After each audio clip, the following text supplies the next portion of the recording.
What's up, everybody? Flash Speaks back for video. Man, I just did a reaction yesterday to the game one between the Sixers and the Atlanta Hawks yesterday, right? And I really ain't been paying attention. I fell asleep. I can't believe I get up in the morning and it looks like it's a bunch of Hawks fans with things to say. It's interesting. First, I was going to ignore it because I know how fans are. I know how you can get. You win a game and you think you're doing something right.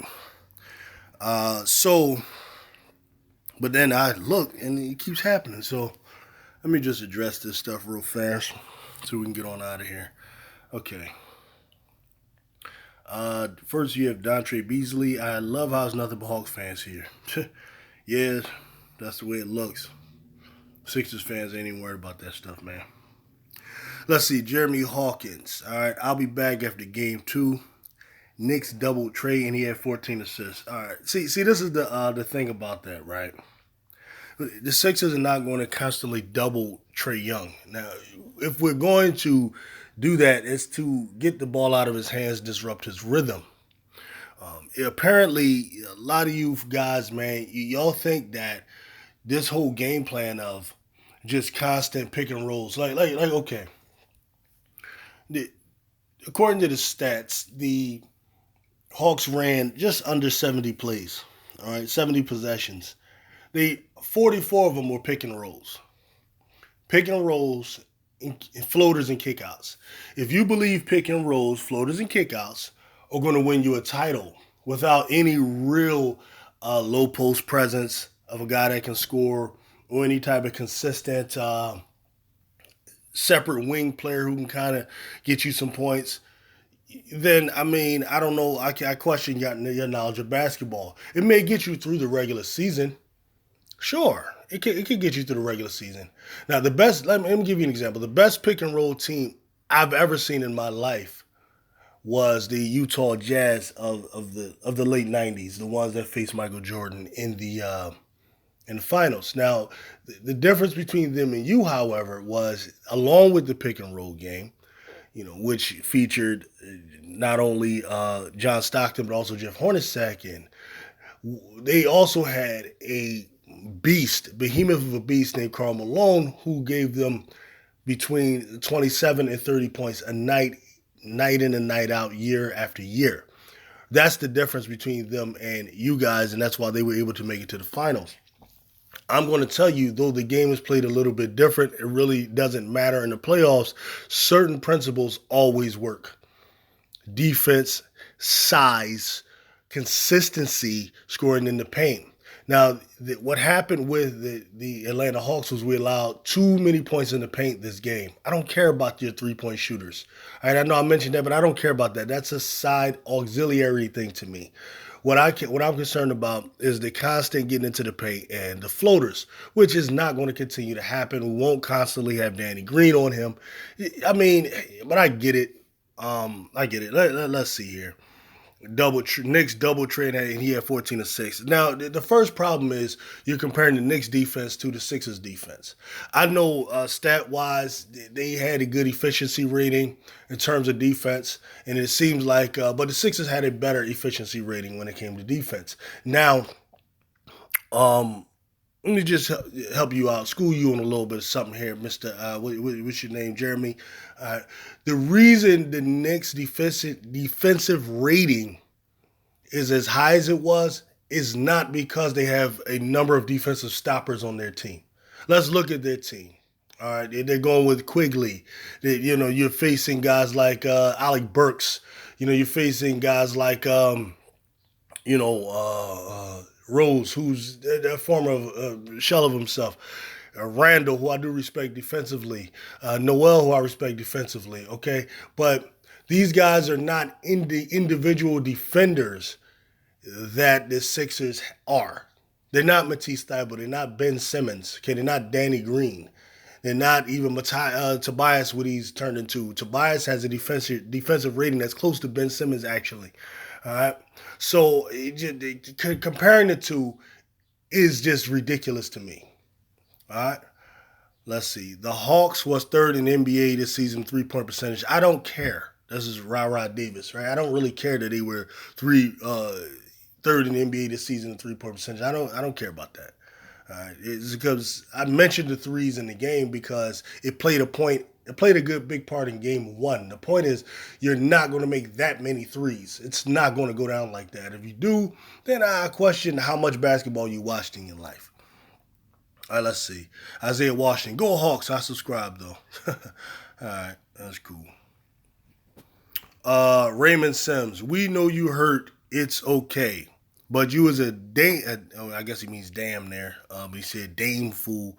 If you think the Hawks is not going to adjust to what the hell the Sixers is going to try to do, and the Hawks is the third best point pointer shooting team in the NBA. I'm eating a Philly cheesesteak right now with Ben Simmons, Joel Embiid in it. Huh.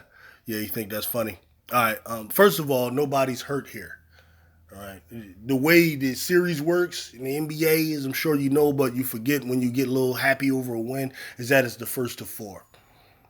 Right. This it's fine. We've lost the first game before in a series. That can happen anytime. The first game is similar to like losing to a team on a random Wednesday in the regular season. You haven't seen them. You're not quite sure what they're going to do. Oftentimes, it's a fill-out process. What happened in that first game was the Hawks came with something that the Sixers, for whatever reason, were not prepared for. And I get it. You don't watch the Sixers night in and night out like I don't watch the Hawks night in and night out. I think I watched the Hawks probably a little bit more than most of you. Y'all probably watched the Sixers.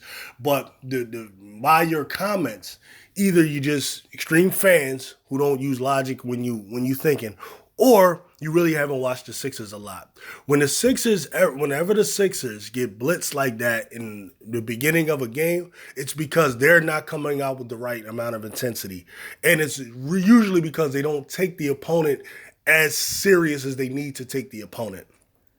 This is just something I know about the Sixers. Oftentimes they'll play down to an opponent, and that was a mistake. And I'm pretty sure that's exactly what happened.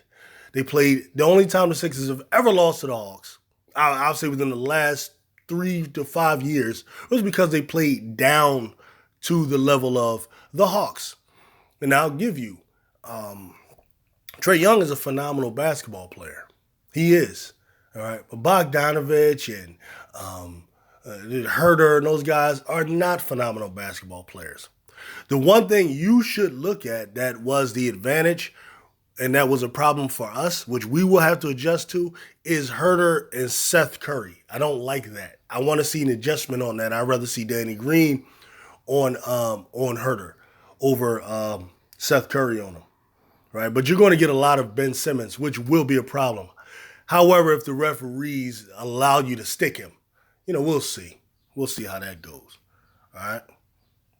But nobody's hurt over losing game one of a playoff series. The rules is first to four. But you're a damn fool if you think the Hawks are not going to adjust to adjust to what? Adjust to what?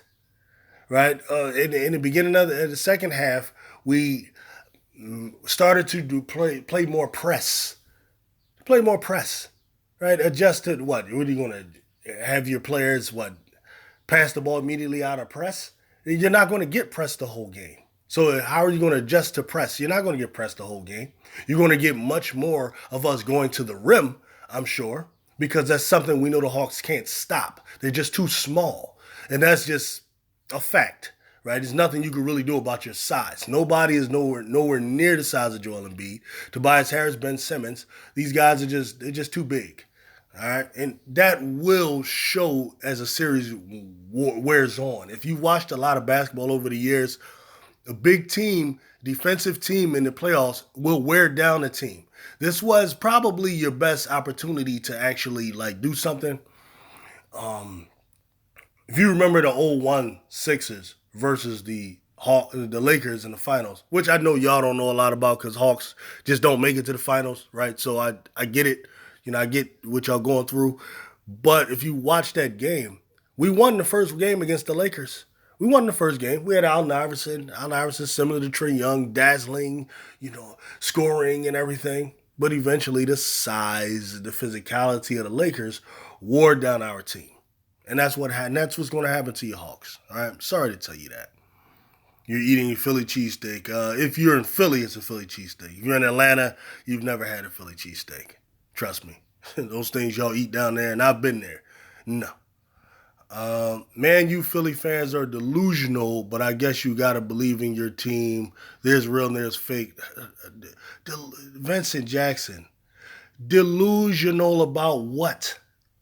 How is anyone delusional about you winning a game one? Are you really that like over the top and happy because you won one game in a best of seven series? You must be. I don't see the delusion. Okay, y'all won that game that happened yesterday. Nobody is saying we really won the game yesterday. No, you really won that happened. There's no delusion. Delusion is for us to believe it's unrealistic that we would beat the Hawks. If you think that it's unrealistic that you could lose to the Sixers, that the Hawks could lose to the Sixers, sir, you're delusional. You're delusional if you believe it's unrealistic to think that the Sixers will beat the Hawks. We're the prohibitive favorites, so that means the whole world is delusional. All right? That's the way that works. Y'all came back because of the refs, and come on, please, get out of here with that. I say y'all got the lead because of the refs. Like, if we're going to talk to refs, you're going to say we came back because of the refs. I'm going to say you got the lead because of the refs. Like, it just doesn't make any sense. All right? The reason we were down is because we came out there turning the ball over. We were not crisp on the passing. That comes from not respecting the defense of the Hawks. Like, I hope you understand that. You'll see, though, tomorrow night how different Sixers come out and play. When the Sixers want to come out physical, get to that rim and just dominate, you're going to see. It won't be 9 turnovers in the first quarter. All right? But we came back because the second half is more indicative of what the team really is. If you believe that your team is 20 points a night better than the Sixers, there's something wrong. You're just being a fan. No, it's really, if anything, it's a closer game, right? So the second half is more like what's more realistic. And that's because the intensity changed. So we'll see. And the Hawks got too conservative. No, that's called defense. It was no conservative. That was defense. This isn't football where you can decide, okay, I'm going to run the ball. No, in basketball, you're still trying to score, right? That's not, you can't use that in basketball. That's what happens in football, which I know y'all in the Atlanta Falcons, y'all know about that, getting too conservative, right? 28-3. Yeah. Uh-huh.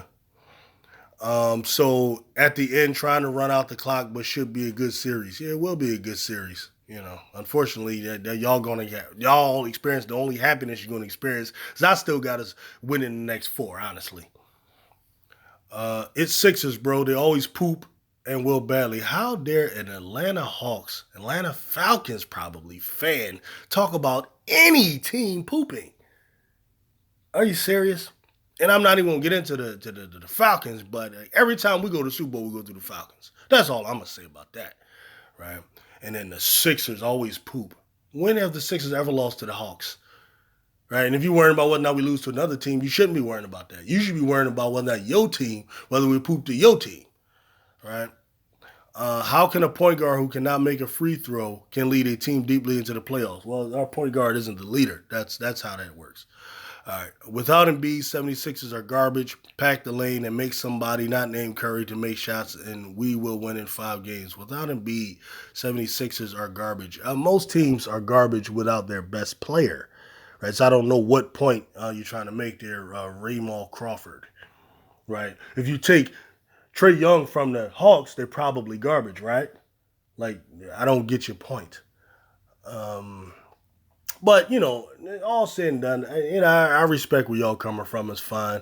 Even though y'all a little bit too happy, I think. I think there was some comments on my other ones, too. Let's see. Oh, yeah. Trae is that guy, Hawks and 6. Okay. Yeah. Tell him. Trade dominance continues over the NBA. The world is catching up to what we have known. Trae is special, and this is the first year he has had a decent team built around him. Hawks in 6. Wow. And they talking about we're delusional. Like you're the only one with a special player, right? You ever heard of Joel Embiid? Like the front runner or running neck and neck for MVP. You're not the only team with a special player. Every team that has a special player, teams that have Luka Doncic feel that way about Luka Doncic. Teams that's had LeBron feel that way. Brooklyn feels that way about having Kevin Durant. Right? Now this is when you're talking about delusional. All right, he's not the only great player in the league. He's not even the best. And Trae Young needs to do the same thing. Why does he have to show the world he's better than Trae Young? Well, this was before the game, so I had no need to speak on that. Listen, Hawk fans, y'all getting a little bit too happy, man. Um, like I said, we'll see tomorrow night. But I'm trying to break this down to you. What's going to happen is the Sixers are going to come out way more intense. They're going to treat it like they're playing Brooklyn. They're going to treat it like they're playing the Lakers. They're going to treat it like they're playing a team that they actually respect. What I will say y'all did was y'all got their respect today. You got their yesterday. You got their respect. You got their attention. Don't expect the same thing. If so, I'm just going to be here to say I told you so. And all you dudes that are talking all heavy, I want to see y'all come back to this channel then. And for those of you who have subscribed, thanks. But I'm out.